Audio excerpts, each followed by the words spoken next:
August 14th, 1867. Along the winding banks of the Bighorn River, Montana Territory. The sun is not yet a tyrant.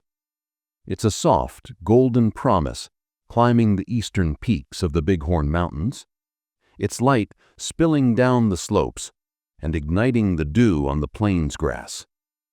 The air is cool and thin, carrying the scent of river clay, sagebrush, and the distant, sweet perfume of wild roses clinging to the coulees.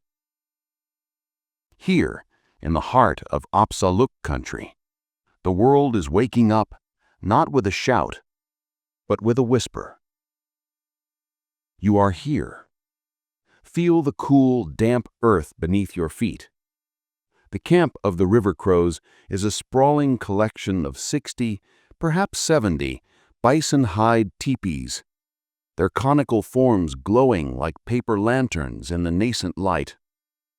Smoke, pale blue and smelling of cottonwood and willow, drifts lazily from the smoke flaps, a fragile testament to the life stirring within each lodge.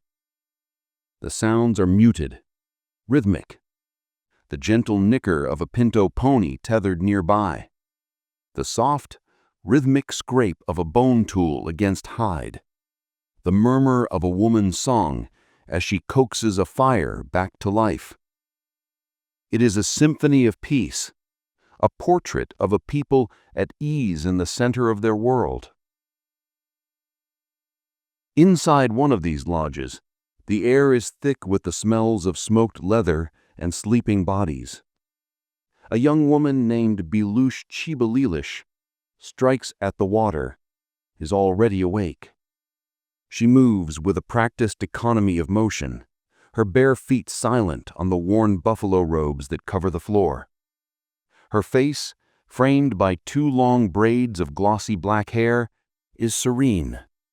Her eyes, the color of dark river stones, hold a deep and placid watchfulness.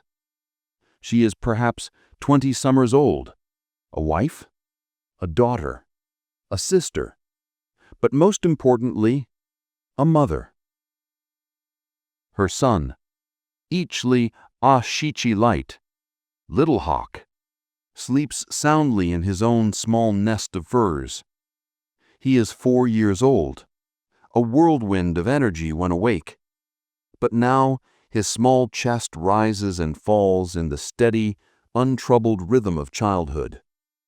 A faint smile plays on his lips, dreaming of chasing grasshoppers or riding on his father's shoulders.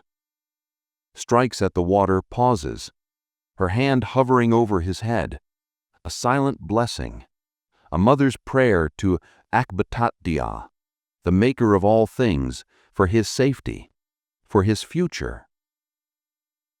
Today is a day for work, but not hard work. The great summer buffalo hunt is over.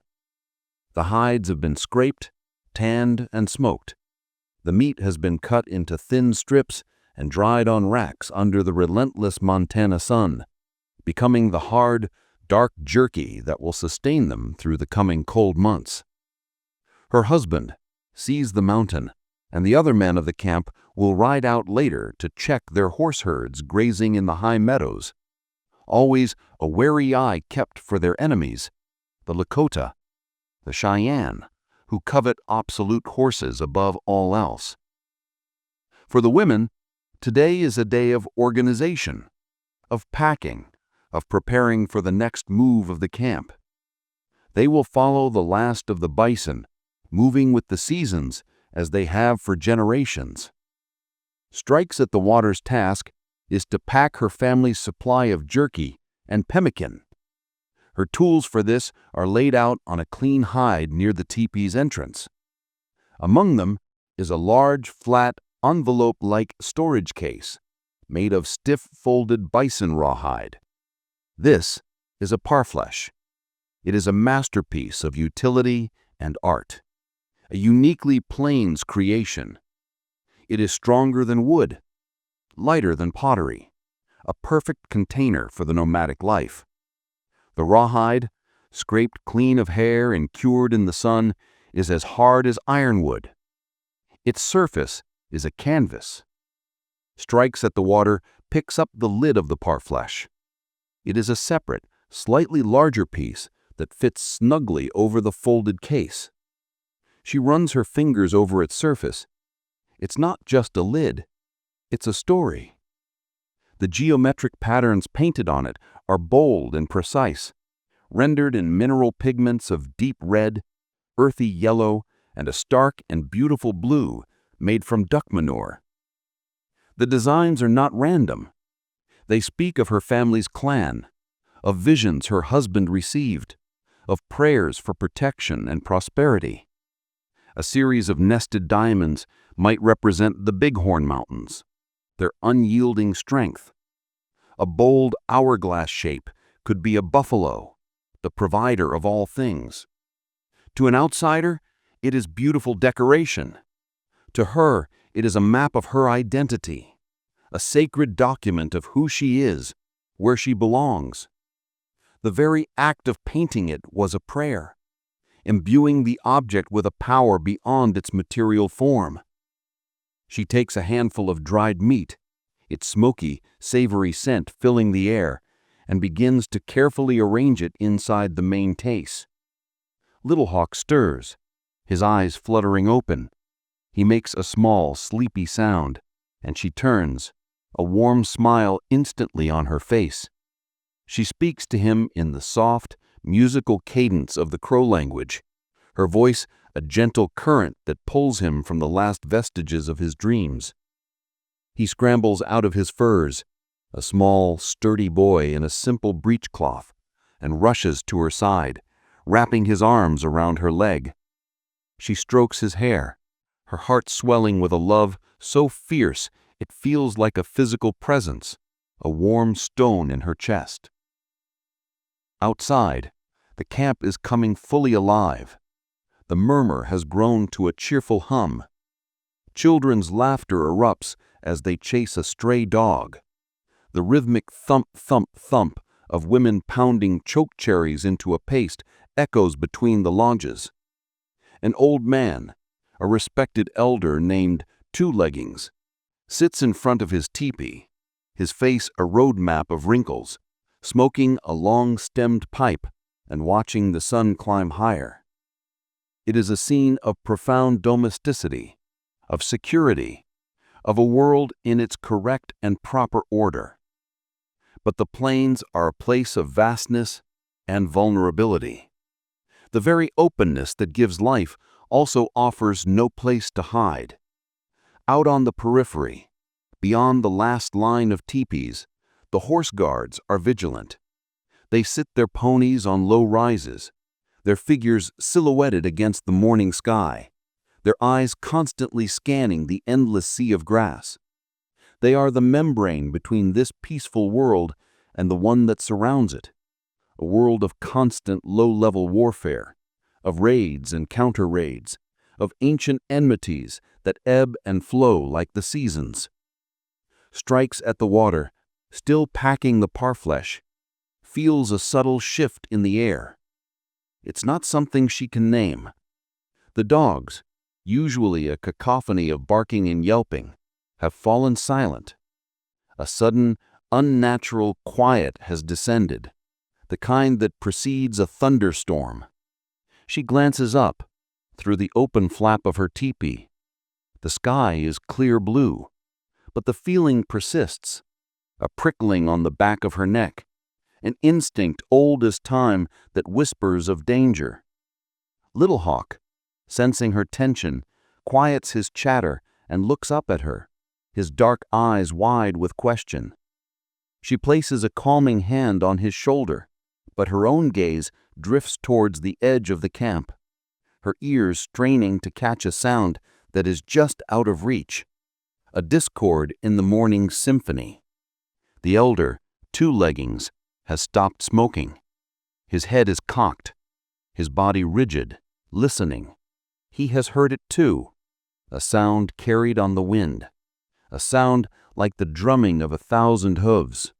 It is ripped apart by a sound that is the antithesis of peace, a sound that curdles the blood and stops the heart. It is the high, ululating war cry of the Lakota Sioux.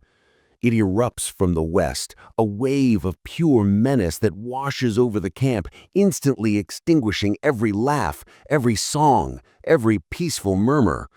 For a frozen second, the entire village is a tableau of suspended animation. A woman with a water skin halfway to her lips, a child with a toy bow frozen in mid-draw, a man stretching in the morning sun.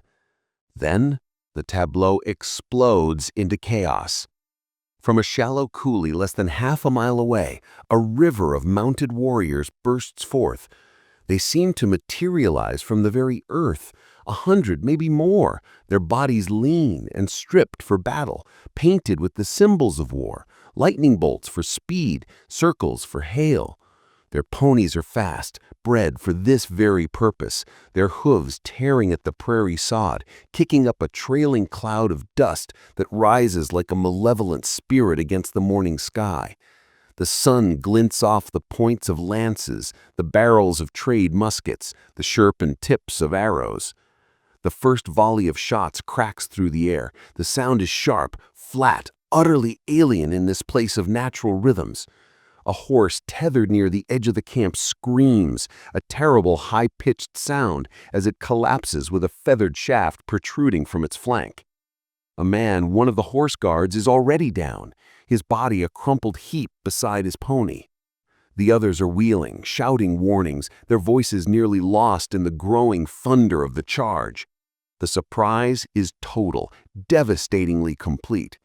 The Lakota have used the terrain, the rising sun at their backs, and the morning quiet to perfection. They are not just on the camp, they are in it. Inside her teepee, Strikes at the water reacts not with thought, but with pure, primal instinct. The moment the first cry tears the air, her body is in motion. The world narrows to a single desperate focus, Little Hawk. She grabs him, pulling him away from the teepee entrance, her heart hammering against her ribs like a trapped bird.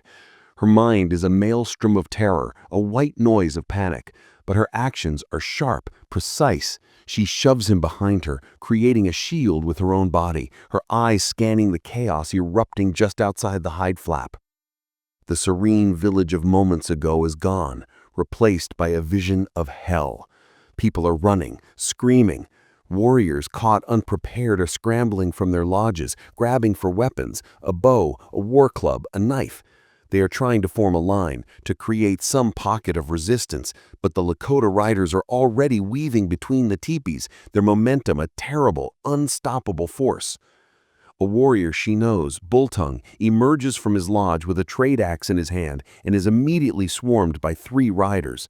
He goes down in a flurry of motion, and she forces herself to look away, a sob catching in her throat. Arrows are flying everywhere. They seem to come from all directions, arcing over the tops of the teepees, zipping through the spaces between them.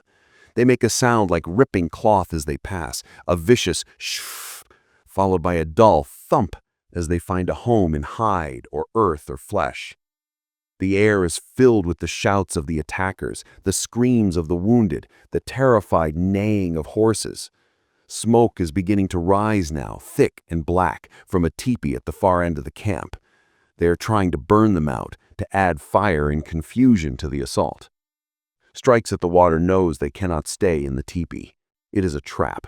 The thin hide walls offer no protection from a bullet or a well-aimed lance thrust. Their only hope is to flee, to get to the river, to find cover in the thick cottonwood groves that line its banks. The river is their sanctuary. But between them and the water lies 100 yards of open ground, a killing field crisscrossed by charging warriors. "Little Hawk," she says, her voice low and urgent, trying to keep the terror she feels from poisoning her tone. "We must run. You must hold on to me and not let go. Do you understand? Do not let go." He is too scared to speak, but he nods, his small face pale, his dark eyes enormous pools of fear. He clutches the back of her buckskin dress, his knuckles white. She takes a deep breath, trying to calm the frantic beating of her own heart. She peers through the teepee flap, trying to find a path, a gap in the swirling chaos. She sees a group of riders gallop past, chasing a small group of women and children. One of the women stumbles and falls.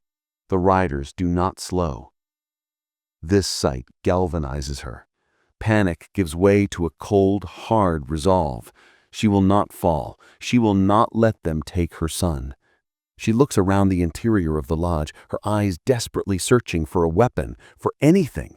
Her husband's bow and quiver are gone. He must have grabbed them when he ran to join the fight. There is a cooking knife, but that is useless against a man on horseback. Her gaze falls on the items scattered in her haste, the jerky, the packing hides, the Parfleche case, and the lid she was just holding. It lies on the ground, its bright geometric patterns a stark contrast to the grim reality of the moment. It is just a piece of painted rawhide, a container for food. It is an object of peace, of domesticity. But as she looks at it, an idea, born of pure desperation, sparks in her mind. The rawhide. It is thick, tough, cured to the hardness of wood. It is made from the hide of a bull buffalo, the strongest part of the strongest animal she knows. Could it work? Could it possibly be enough? There is no time to think, only to act. She snatches the Parfleche lid from the ground. It feels heavy, substantial in her hand. It is roughly 2 feet long and 1.5 feet wide, a solid rectangle of animal strength. She turns to Little Hawk. "Climb onto my back, now." He obeys without question, his small arms wrapping tightly around her neck, his legs locking around her waist. She adjusts his weight, pulling him higher, trying to make him as small a target as possible. Then, holding the Parfleche lid in her left hand, she takes one last, steadying breath. She knows that the moment she steps outside this lodge, she will be a target. She and her son will be utterly exposed, but they will die here if they stay. With a prayer on her lips, not a formal one, but a desperate, silent plea sent out into the chaos, she grips the rawhide lid and bursts from the teepee, running toward the river. The world outside the teepee is a whirlwind of violent motion and deafening sound. The transition from the relative quiet of the lodge to the full-blown mayhem of the raid is a physical blow. The air, thick with dust and smoke, stings her eyes and rasps in her throat. The ground trembles under the constant drumming of hooves. For a heartbeat, she is disoriented, her senses overwhelmed. But the weight of her son on her back, his small hands clutching her braids, anchors her to her purpose. She runs. Her bare feet find purchase on the hard-packed earth of the camp circle, her legs pumping, driving her forward. She is not running blindly. Her mind, sharpened by adrenaline, is calculating, assessing, finding a path through the deadly maze. She cannot run in a straight line to the river. That would be suicide.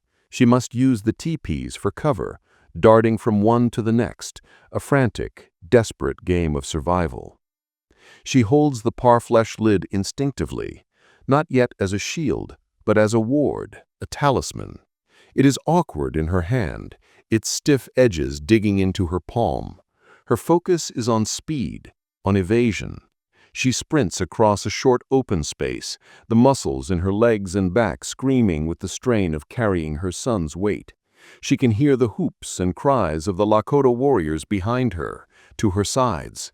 They are everywhere. A horse thunders past so close she feels the heat from its body and the spray of dirt kicked up by its hooves. She doesn't dare look. Looking is a luxury she cannot afford. Looking is death. She ducks behind a large teepee painted with the images of her husband's war deeds, a string of captured horses, a series of handprints signifying enemies touched in battle. She presses her back against the warm hide, her chest heaving, gasping for air. Little Hawk is whimpering, his face buried in the crook of her neck. "It's all right, my son. Be quiet. Be brave," she whispers, her voice a strained rasp. She risks a quick glance around the edge of the lodge. 20 yards away, near the center of the camp, a small group of Crow warriors, her husband among them, has formed a desperate circle. They are on foot, hopelessly outnumbered, fighting back to back with bows and lances against the swirling tide of mounted Lakota. She sees her husband, sees the mountain, his face a mask of grim fury, loose an arrow that sends a rider toppling from his horse. A surge of pride and terror washes through her. He is fighting for her, for their son, for all of them. But she knows it is a losing fight. Their only chance is for the non-combatants, the women, the children, the old ones, to escape. A new sound joins the cacophony, the sharp, sinister "feep" of a bowstring being released nearby. It is followed instantly by the sound she has only ever heard in stories, the sickening thud of an arrow striking a human body. An old woman who had been running just ahead of her stumbles, an arrow buried deep in her shoulder, and goes down with a cry of pain. The sight shocks, strikes at the water out of her momentary pause. There is no safety, not even for a second. It is in this moment that the purpose of the object in her hand crystallizes. It ceases to be a Parfleche lid. It ceases to be a piece of domestic art. It becomes a shield. Her mind, her body, her very spirit wills it to be so. It is an extension of her own fierce, maternal will to protect. She shifts her grip, holding the stiff rawhide not by its edge, but flat against her forearm. She pulls Little Hawk even tighter against her, trying to cover his entire small torso with her own body. Then she raises the lid, holding it over the back of his head and his exposed shoulders. It feels clumsy, unbalanced, but it is solid. It is something. She breaks cover again, running low, her body bent forward. Her destination is a cluster of willow drying racks, another 30 yards on. The open space between her and the racks feels as wide as the Great Plains. As she runs, she sees a Lakota warrior turn his horse towards her. He is young, his face painted with black and yellow stripes. He sees her, a woman, alone, burdened with a child, an easy target, an easy coup. He raises his bow, the movements fluid and practiced. For a horrifying, eternal second, their eyes meet across the swirling dust. She sees the cold focus in his gaze, the detached intent of a hunter. She does not slow down. She does not scream. All of her energy, all of her being is focused on the simple, impossible act of putting one foot in front of the other, of getting her son to safety. The warrior draws the bowstring back to his ear. The world seems to slow down. She can see the gray goose fletching of the arrow's fletching, the glint of the steel tip. She hears the twang of the sinew-backed bow. The arrow is in the air. Instinctively, she twists her body, angling the Parfleche lid towards the threat. It is a desperate, reflexive motion, a prayer made of muscle and sinew. She feels more than she hears the impact.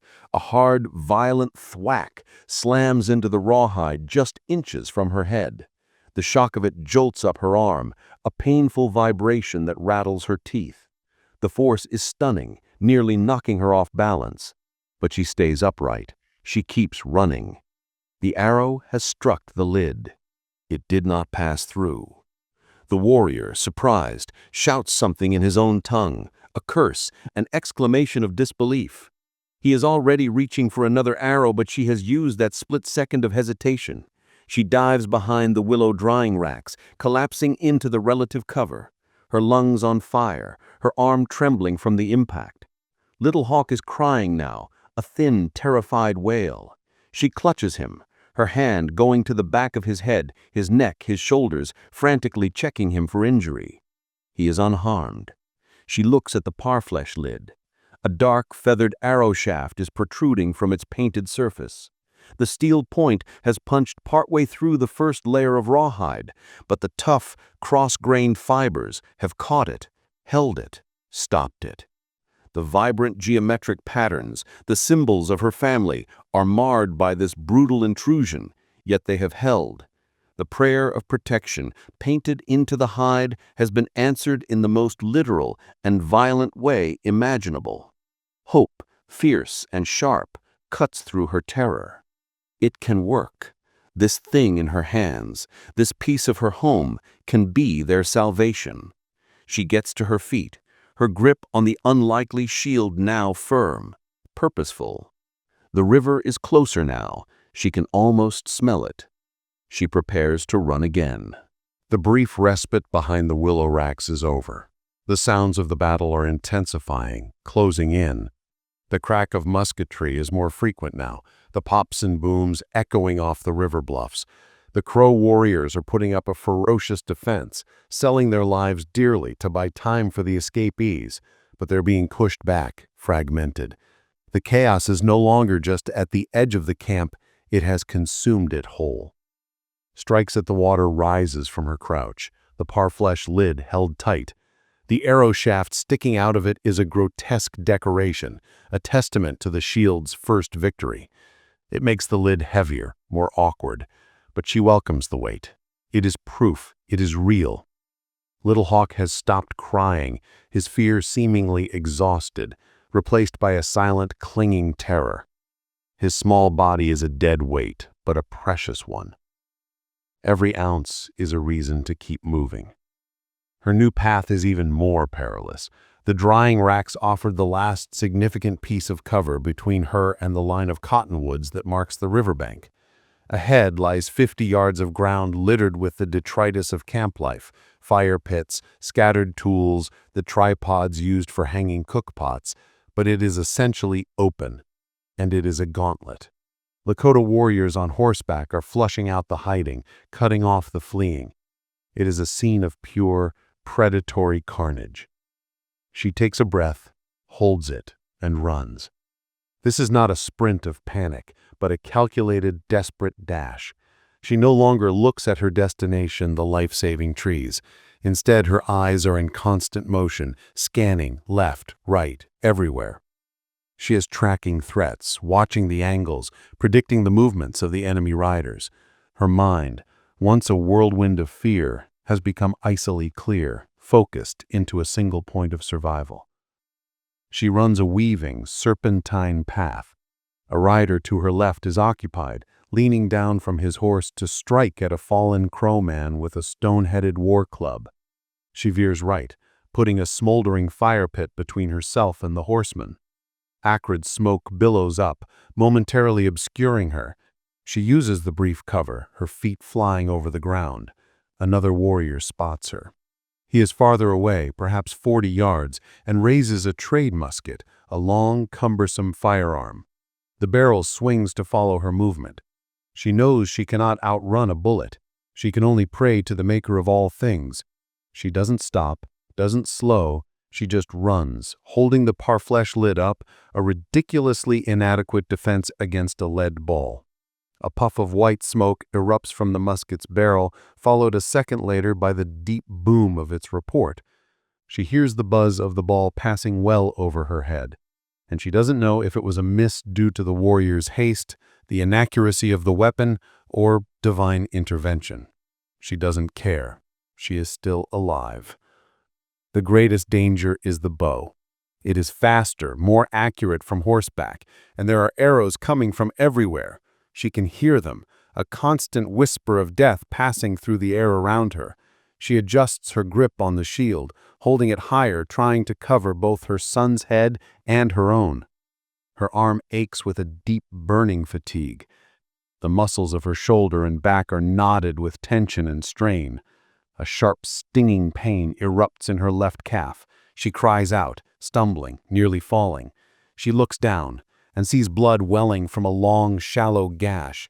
An arrow, fired from a distance, had lost its momentum and skipped off the ground, its stone head slicing her leg open as it passed. The pain is intense, a hot fire, but it is not a crippling wound. She grits her teeth, ignoring the fire, and forces herself to keep moving. Her run becomes a hobble, a lurching, uneven gait. The sight of her faltering seems to incite the attackers. Like wolves sensing a wounded deer, two riders break from the main swirl of combat and converge on her position. They see a lone woman, injured, struggling, an easy prize. They approach from two different angles, intending to trap her between them. She sees them coming. There is nowhere left to hide. The cottonwoods are still 20 yards away, an impossible distance. This is it. This is the end of the run. She stops, turns to face them, her back to the river. She will not be cut down from behind. She plants her feet in the dirt, the pain in her leg a dull, distant throbbing. She pulls Little Hawk around from her back, pressing him against her stomach, and holds the Parfleche lid in front of them both, her knuckles white. She is no longer just a mother fleeing. She is a she-bear protecting her cub, her body a fortress, her shield a gate. The two warriors slow their ponies to a walk, savoring the moment. They circle her slowly, their faces grim, emotionless masks of war paint. One warrior has a bow, an arrow already nocked. The other holds a long, feathered lance, its steel tip gleaming wickedly in the sun.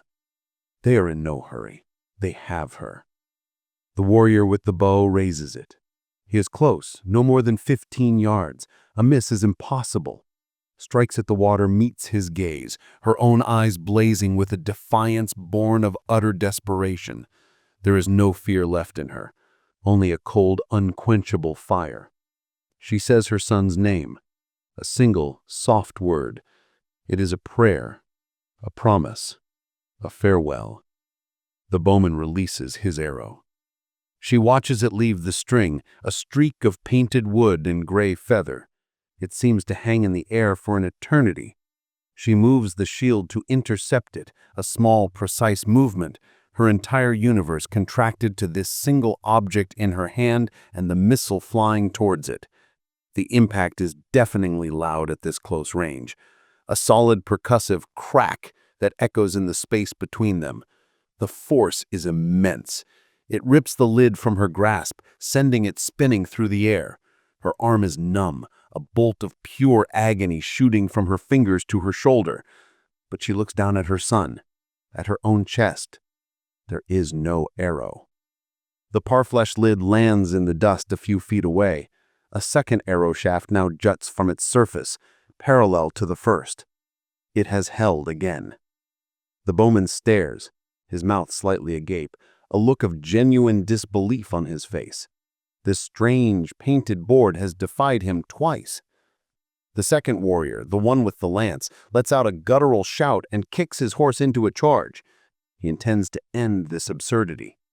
The horse lunges forward, eating up the ground in 3 powerful strides. The lance tip lowers, aimed directly at her heart. She has no shield now. She has nothing. She closes her eyes, clutching her son to her, turning her body to take the blow, a final futile act of protection. The thunder of the charging pony's hooves fills the world. The ground vibrates. The air smells of horse sweat and dust. In the split second before the lance strikes, a new sound slices through the chaos. The unmistakable, sharp crack of a Henry repeating rifle. It is a sound of authority, of modern deadly power, and it is coming from the cottonwoods. The Lakota warrior with the lance grunts, a sound of pained surprise. His body convulses, the charge broken. He slumps forward onto his horse's neck, the lance falling from his nerveless fingers and clattering harmlessly into the dirt. The horse, panicked and riderless, veers away, galloping back towards the fray. Strikes at the water, opens her eyes. The immediate threat is gone, vanished in an instant. She sees the fallen lance, the retreating horse, and then she sees them. At the edge of the tree line, a handful of Crow men have established a firing line. They are older men, boys too young for battle, and a few warriors who managed an early retreat.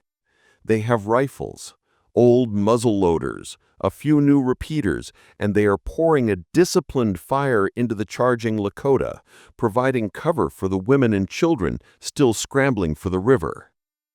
Her husband sees the mountain, is with them. He must have broken through the encirclement. It is his rifle, she knows, that fired the shot. He is crouched behind a fallen log, frantically working the lever of his Henry, his eyes searching for her. Their gazes lock across the killing ground. She sees the terror and relief warring in his expression. He shouts her name, his voice raw, but it is swallowed by the din of battle.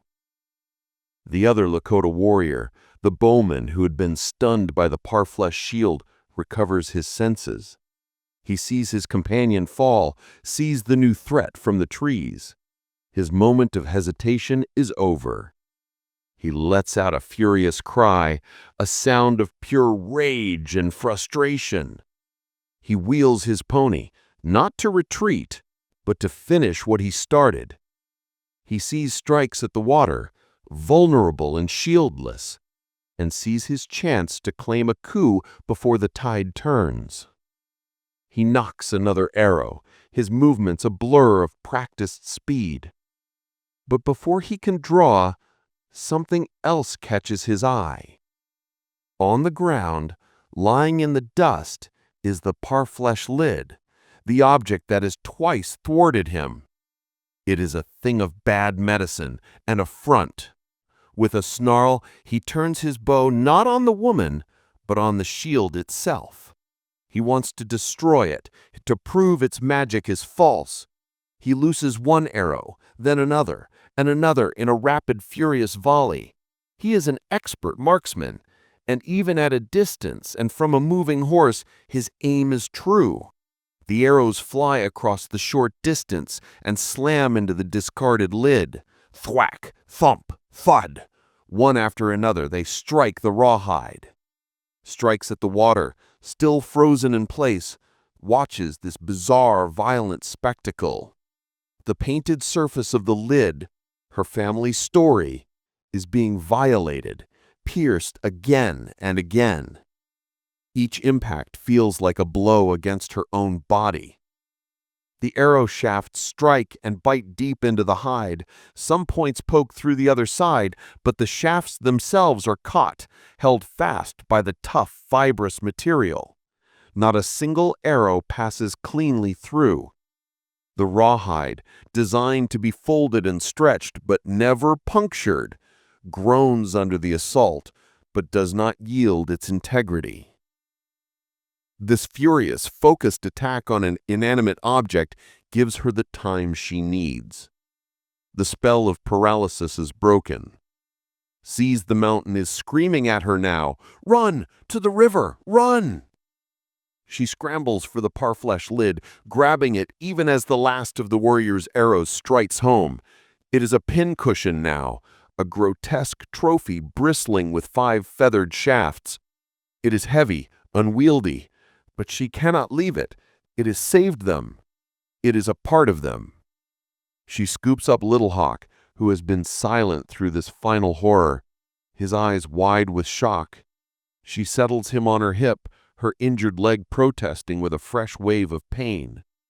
Holding the arrow-studded shield against her back, she turns and runs, hobbling and stumbling the last few yards to the cottonwood trees.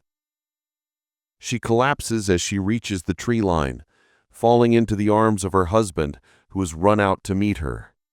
He pulls her and their son into the deep shade, behind the cover of a thick, ancient tree trunk. She is safe. They are safe. The sounds of the raid are already changing. The Lakota, having achieved their primary objectives, disruption, horse theft, and casualties, and now facing organized, rifle-bearing resistance, are beginning to withdraw. Their triumphant war cries are replacing the sounds of attack. The fighting recedes, moving back out onto the plains as the Crow warriors give chase, trying to reclaim stolen horses and honor. Strikes at the water, leans against the rough bark of the cottonwood, her body trembling uncontrollably, the adrenaline finally abandoning her. Her breath comes in ragged, tearing sobs.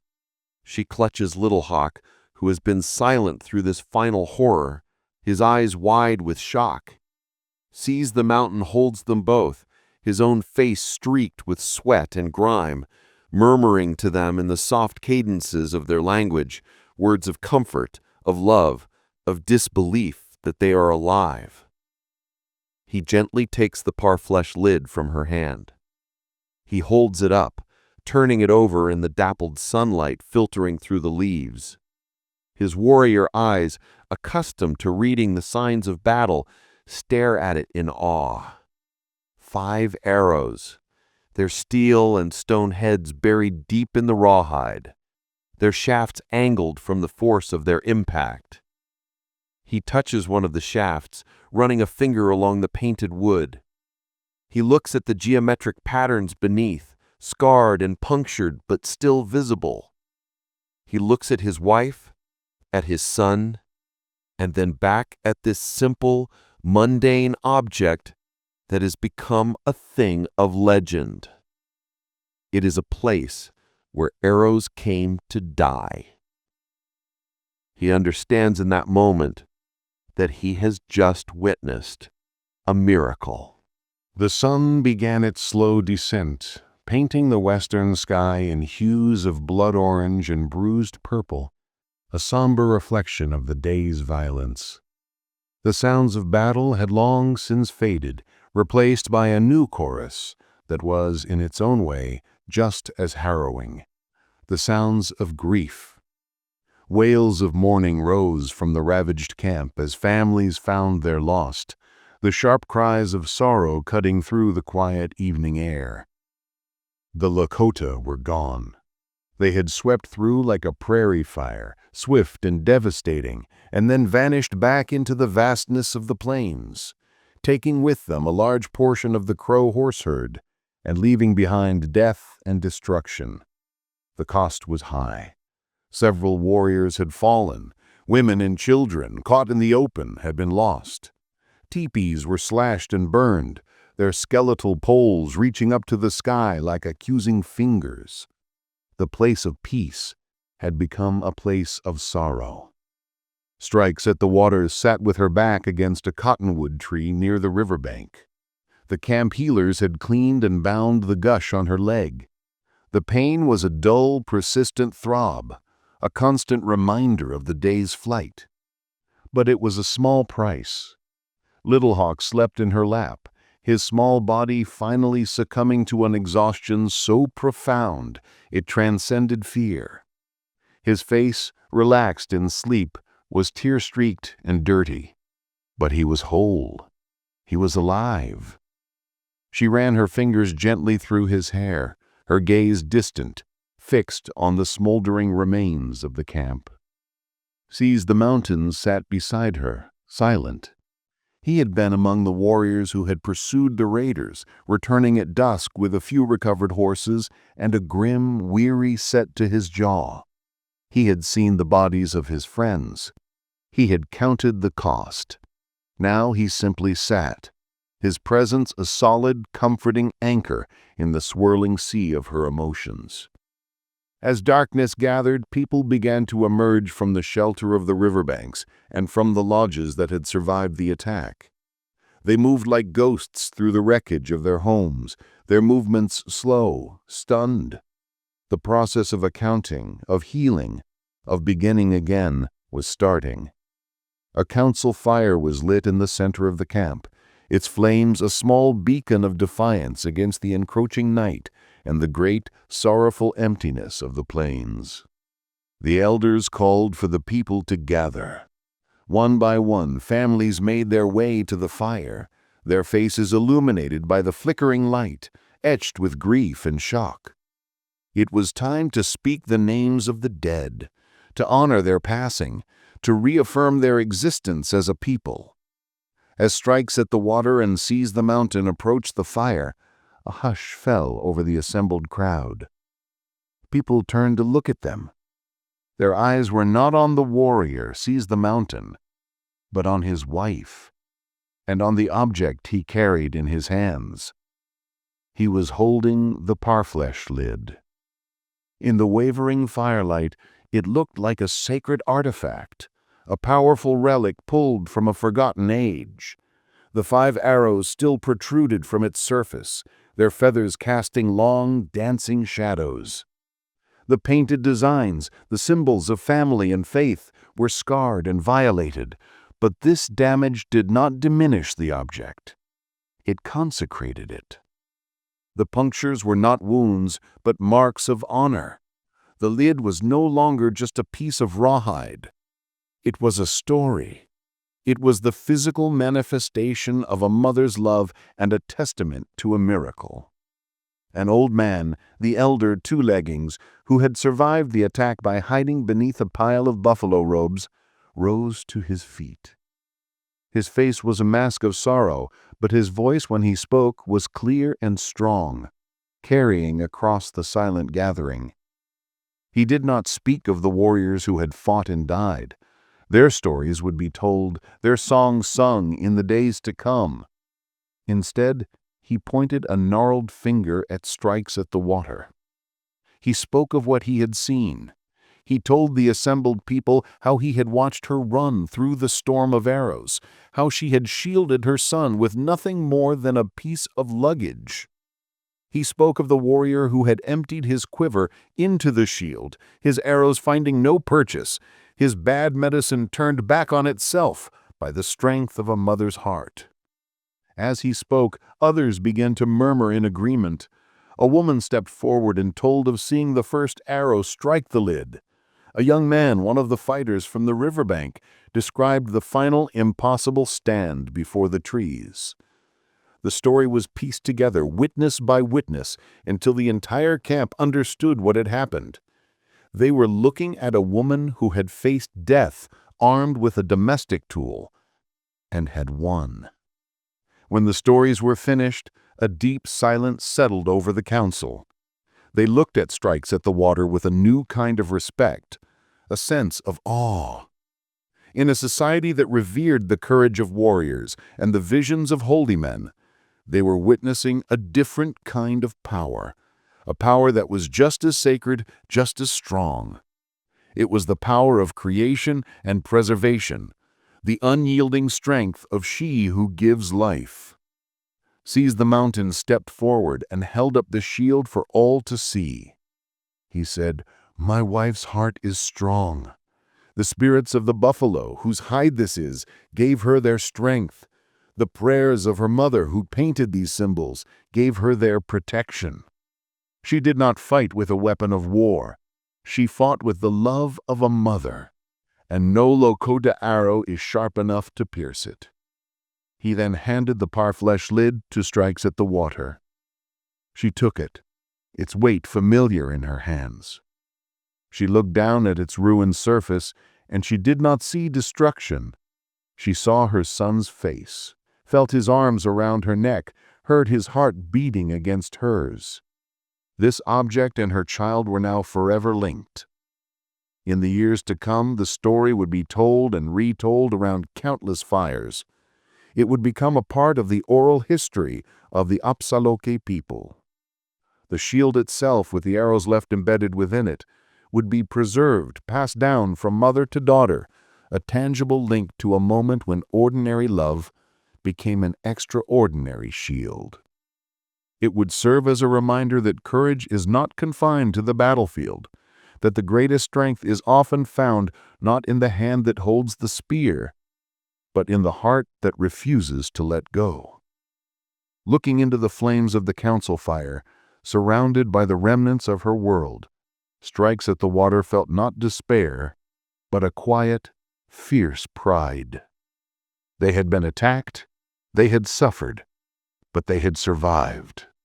Her son slept safely, her family was whole, and in the heart of the Crow Nation,